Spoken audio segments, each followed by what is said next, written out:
Hello friends, आज की इस क्लास में हम लोग एक बहुत ही इंपॉर्टेंट टॉपिक सीखेंगे और उस टॉपिक का नाम है इंटीग्रेशन। अब सबसे पहला क्वेश्चन तो ये है कि इंटीग्रेशन क्या है, और दूसरी बात है कि हम इंटीग्रेशन को पढ़ते क्यों हैं, इंटीग्रेशन पढ़ने का कारण क्या है, इंटीग्रेशन का जन्म क्यों हुआ। तो देखिए क्या है, आपको पता है ये एक फंक्शन है और अगर हम इस फंक्शन का डिफरेंशिएशन करते हैं विद रेस्पेक्ट टू एक्स, ठीक है, तो हमारे पास इस फंक्शन का डेरिवेटिव आएगा, दैट इज, ठीक है, ये मैं आपको पहले ही सिखा चुका हूं कि डिफरेंशिएशन कैसे करते हैं, डेरिवेटिव क्या होता है। अब कई बार सिचुएशन ये होती है कि हमारे पास डेरिवेटिव होता है और हमें हमारे लिए जानना जरूरी होता है कि डेरिवेटिव किस फंक्शन का है, यानी कि हमें फंक्शन को जानने की जरूरत होती है। तो फिर एक बड़ी समस्या थी, क्या करें कैसे जाने। तो उसके लिए कुछ मैथमेटिशियंस लोगों ने, एग्जैक्ट मुझे नहीं पता है, मैंने इतनी हिस्ट्री नहीं पढ़ी है कि किसने बनाया क्या नहीं बनाया है, बट कभी डिस्कस करेंगे, बाद में पढ़ूंगा मैं उसको अच्छे से, तब बताऊंगा आपको। तो हम फिलहाल ये मानते हैं कुछ मैथमेटिशियन लोगों ने एक प्रोसेस बनाया कि अगर हमारे पास डेरिवेटिव है तो हमें कैसे पता चलेगा कि फंक्शन क्या था, पहले किस फंक्शन का है। तो डेरिवेटिव से फंक्शन को निकालने का जो तरीका है दैट इज इंटीग्रेशन। तो इंटीग्रेशन क्या करता है, डेरिवेटिव को दोबारा फंक्शन पे ले आता है, यानी डिफरेंशिएशन को रिवर्स कर देता है। You can see integration is the reverse of differentiation. अगर आपसे कोई पूछता है कि आप मुझे सिर्फ ये बता दो कि इंटीग्रेशन होता है क्या, तो सीधा कहना integration is a process to reverse the differentiation, ठीक है। इसलिए इसको एंटी डेरिवेटिव भी बोलते हैं। क्या बोलते हैं? एंटी डेरिवेटिव या फिर एंटी डिफरेंशिएशन। ये बात क्लियर हो गई। अब थोड़ा और डिटेल में चलते हैं। ये तो आपको पता चल गया कि इंटीग्रेशन का काम क्या है। इंटीग्रेशन का काम है डिफरेंशिएशन को उल्टा कर देना, दोबारा फंक्शन पे पहुंच जाना। अब देखिए, जैसे डेरिवेटिव होता है ऐसे ही होता है इंटीग्रल, और डेरिवेटिव को फाइंड आउट करने का जो प्रोसेस होता है दैट इज डिफरेंशिएशन। तो डिफरेंशिएशन करके हमें डेरिवेटिव मिलता है। ऐसे ही इंटीग्रल हमें चाहिए तो इंटीग्रल ही होता है, लेकिन हमें इंटीग्रल निकालना पड़ता है। तो इंटीग्रल निकालने का जो प्रोसेस है दैट इज इंटीग्रेशन, ठीक है। अब मान लीजिए कि आपके पास ये y है, तो इसका derivative with respect to x, इसे कैसे लिखोगे? ऐसे, ठीक है। और आपको इस y का निकालना है integral with respect to x, तो इसको कैसे लिखोगे? तो फिर आप इसको ऐसे लिखोगे, ठीक है। डेरिवेटिव को लिखने का तरीका यह होता है और इंटीग्रेशन को लिखने का तरीका ये होता है। डेरिवेटिव में ये जो dx है, dx का मतलब होता है with respect to x, divide में है। इंटीग्रेशन तो इसका उल्टा होता है, इसलिए यहां पर dx क्या है? मल्टीप्लाई में, ठीक है। तो ये हो गया, डिवाइड वाली चीज आ गई मल्टीप्लाई में। अब बात करते हैं डी की। तो जो derivative with respect to x है वो ये है ना, इसमें इसका क्या मतलब है? इसका मतलब है विद रेस्पेक्ट टू x, और इसका मतलब क्या है? इसका मतलब है डेरिवेटिव।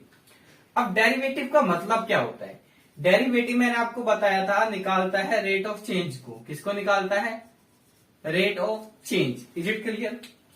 अब डी से ही क्यों डिनोट करा है डेरिवेटिव को, इसके पीछे भी तर्क है। वो तर्क क्या है? डी यूज करा गया है डेविएशन के लिए। डेविएशन का मतलब होता है डिफरेंस, चेंज का मतलब भी डिफरेंस ही होता है, ठीक है। कि भाई ये चीज 10 रुपए से 12 रुपए हो गई है, तो चेंज हो गया ना 2 रुपए का।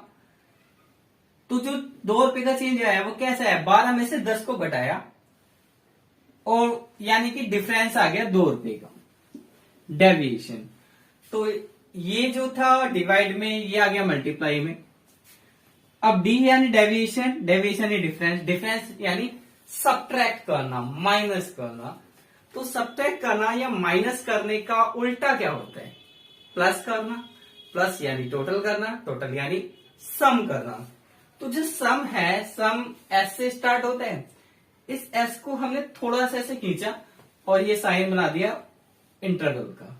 ये साइन है इंटीग्रल का, जो कि इंटीग्रेशन का मतलब भी जोड़ना होता है। अगर आप देखोगे ना, गूगल सर्च करना what is the meaning of integration. Integration का मतलब ही होता है जोड़ना, ठीक है। तो मैंने आपको ये बता दिया है कि इंटीग्रेशन को लिखने का क्या तरीका होता है।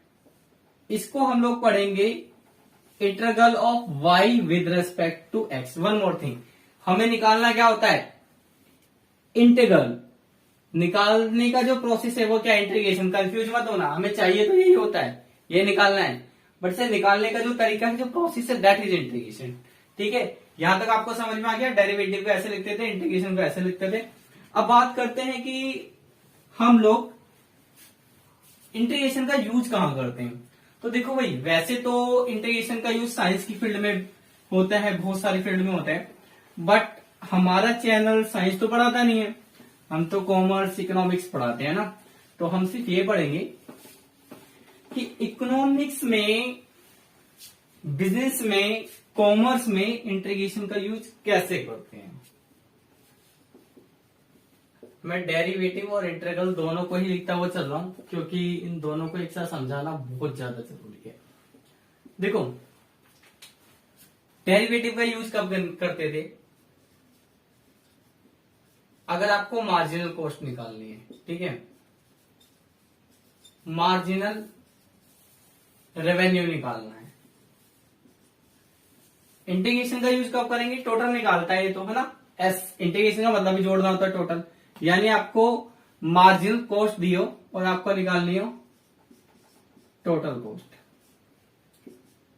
टोटल रेवेन्यू, या किसी भी चीज का मार्जिनल दे दिया ना तो आप टोटल निकाल सकते हो। अगर आपको इलास्टिसिटी ऑफ डिमांड दी है तो आप डिमांड फंक्शन निकाल सकते हो इंटीग्रेशन का यूज करके। ऐसे इलास्टिसिटी ऑफ सप्लाई दी है तो सप्लाई फंक्शन निकाल सकते हो इंटीग्रेशन का यूज करके। अगर आपको दिया है एमपीएस, एमपीएस का मतलब मार्जिनल प्रोपेंसिटी टू सेव, तो आप निकाल सकते हो सेविंग फंक्शन इंटीग्रेशन का यूज करके। और अगर आपको दिया है मार्जिनल प्रोपेंसिटी टू कंज्यूम, तो आप निकाल सकते हो कंजम्पशन फंक्शन। अगर आपको दिया है, अगर आपको दिया है इन्वेस्टमेंट, तो आप निकाल सकते हो कैपिटल एक्यूमुलेशन।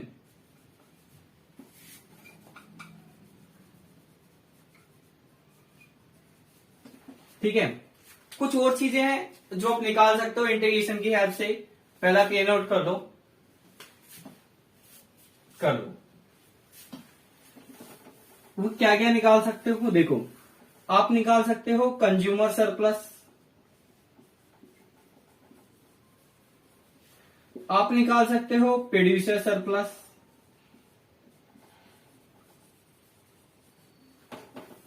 इंटीग्रेशन को यूज करके डिफरेंशियल इक्वेशन की हेल्प से हम लोग हेरोड मॉडल भी पढ़ेंगे। ठीक है, तो ये कुछ यूजेस हैं, बाकी जैसे जैसे पढ़ते चलेंगे वैसे वैसे समझते चलेंगे। तो ये तो एक बैकग्राउंड हो गया, इंटीग्रेशन क्या है, किस काम आती है, क्यों इसे पढ़ रहे हैं। अब बात करते हैं कि इंटीग्रेशन का फॉर्मूले क्या है। ठीक है, क्योंकि बिना फॉर्मूले के तो क्वेश्चन सोल्व होगा नहीं। तो मैं सबसे पहले तो यहां पे लिख रहा हूं फंक्शन जिसका, ठीक है, और ये है आपका डेरिवेटिव और ये है आपका इंटीग्रल। सबसे पहले तो हम लोग ये मानते हैं ये x है और x का डेरिवेटिव करना है x के रेस्पेक्ट में। तो जब आप x का डेरिवेटिव x के रेस्पेक्ट में करते हो तो 1 आता है, ठीक है। और जब 1 का इंटीग्रेशन करते हैं तो क्या आएगा, तो फिर x आएगा। Is it clear?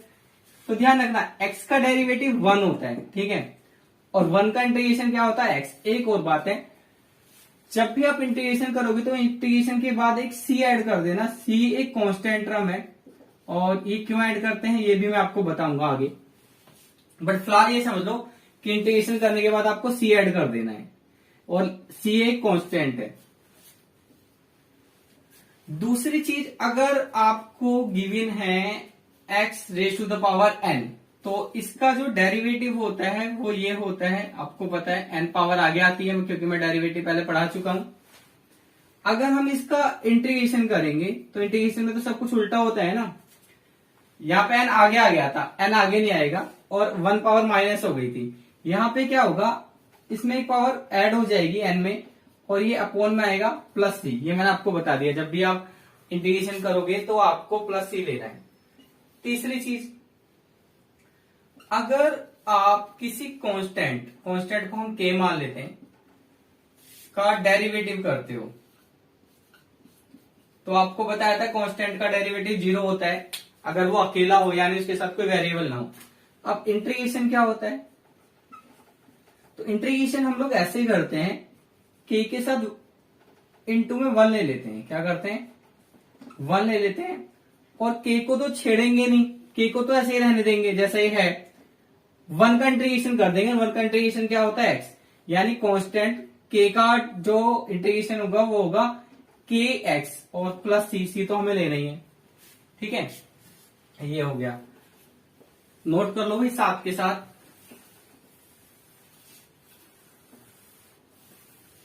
अब चौथी बात, y का डेरिवेटिव क्या होता है, dy अपॉन dx। y का अगर आप इंटीग्रेशन करोगे ना तो ऐसे ही रहेगा, छेड़ना मत इसको। अगर आप fx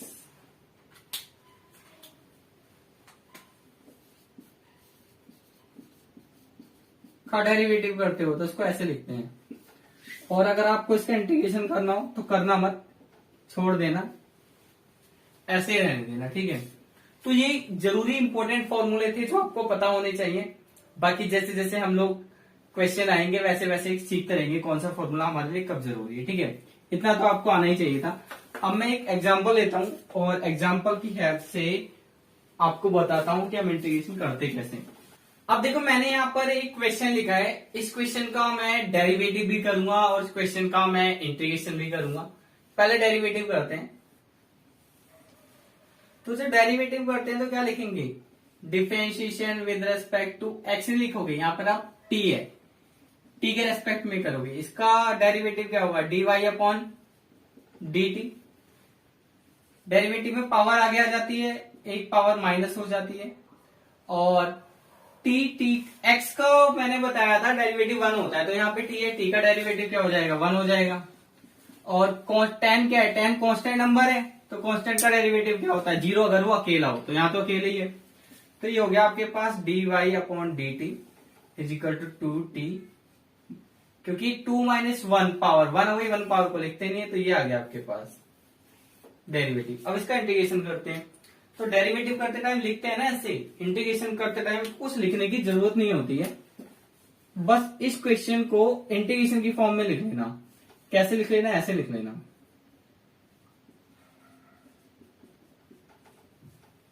अब करते हैं इसका इंटीग्रेशन। तो मैंने अभी आज ही की क्लास में आपको बताया है कि इंटीग्रेशन में x की पावर अगर n हो तो उसका इंटीग्रेशन ऐसे होता है, एक पावर ऐड हो जाती है ऐसे, यहां पर n+1 हो जाता है, नीचे भी n+1 हो जाता है। तो जब हम ये अलग क्वेश्चन, ये अलग है, ये अलग है, ठीक है, ये डेरिवेटिव है, ये इंटीग्रेशन है। तो अब क्या होगा, इसमें एक पावर ऐड होगी, 3 हो जाएगा, नीचे भी 3 आएगा। या t के ऊपर कितनी पावर है, कुछ भी नहीं है, कुछ भी नहीं यानी 1 है, 1 को लिखते नहीं है, तो 1 में 1 ऐड करो, 2 हो जाएगा, नीचे भी 2 हो जाएगा। 10 अकेला भाई, तो जब अकेला कोई कांस्टेंट हो और उसके साथ कुछ नहीं हो तो हम क्या करेंगे, मैंने अभी आपको बताया था, इसके साथ 1 ले लेंगे और इसको ऐसे रहने देंगे, 1 का इंटीग्रेशन करते हैं। तो 1 का इंटीग्रेशन क्या होगा, x के रेस्पेक्ट में x होता है, बट t के रेस्पेक्ट में क्या हो जाएगा, t हो जाएगा। ठीक है, और बाद में c हमें लिखना ही होता है। तो इस क्वेश्चन का डेरिवेटिव तो आया ये, इस क्वेश्चन का इंटीग्रेशन आया ये। आई होप आपको समझ में आया होगा। जो लोग पहली बार इंटीग्रेशन सीख रहे हैं वो इस वीडियो को, इंटीग्रेशन वाला जो टॉपिक है, इसको देखना 1-2 बार और आपको समझ में आ जाएगा अच्छे से। ठीक है, तो यहां तक नोट कर लो। अब मैंने स्टार्टिंग में ये कहा था आपसे कि इंटीग्रेशन पढ़ते क्यों है। इंटीग्रेशन इसलिए पढ़ते हैं, कई बार हमारे पास डेरिवेटिव होता है, हमें दोबारा फंक्शन निकालना होता है। तो क्या ये बात सही है, चलो प्रूव करते हैं। पहले आप ये सारा नोट कर लो, कर लिया।